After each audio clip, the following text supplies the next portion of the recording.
Chapter 3 of The Watchmen. This chapter starts out with a boy and an elderly man at a newspaper shack, and the elderly man is giving out papers, and he's constantly talking about how he knows things and analyzing things, while the boy sitting on the ground is reading a comic, and there's like back and forth between the comic and the elderly man. And then a person with a sign, the end is 9, comes up, he gets a paper, and he says, oh, the end of the world's gonna be today, I'm sure of it. It cuts to Dr. Manhattan and his girlfriend making out, and then Dr. Manhattan makes multiple copies of himself, and she's freaked out by this, and then she runs into the bathroom, realizes that there's another Dr. Manhattan getting ready for a big interview, and he was doing all this at once, and she feels very, very hurt because he was not focusing on her, and just like, does she really mean anything to him?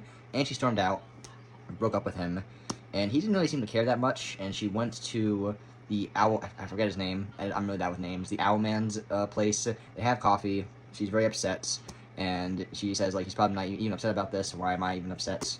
He then leaves with her to go to an old buddy's place, and during that time, they get jumped by a bunch of thuggers. However, they were past superheroes, so they beat the crap out of them. Meanwhile, Dr. Manhattan gets ready for an interview, and he teleports to the news station, gets told what not to say, what to say.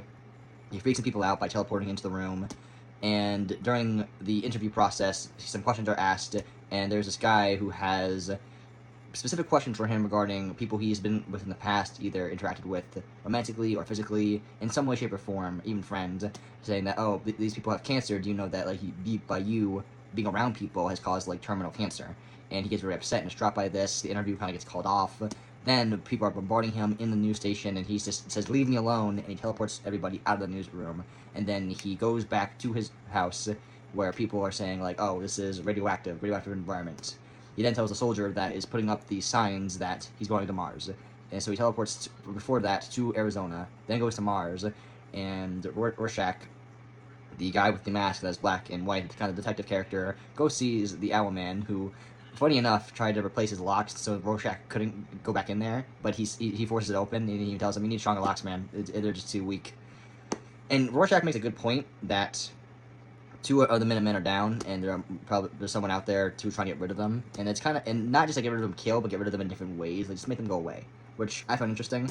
And then it cuts back to the old man and the kid from the first scene, and the elderly man is kind of rude and mean, and thinks he's know-it-all, but he reads the newspaper that he always gets, and he's like, oh my god, the end times are near, like the guy with the sign said, and he kind of just lets the kid take off with whatever he wants to, like a hat, maybe like a free copy of a comic book, and because what it says on the newspaper is that Afghanistan invaded Russia.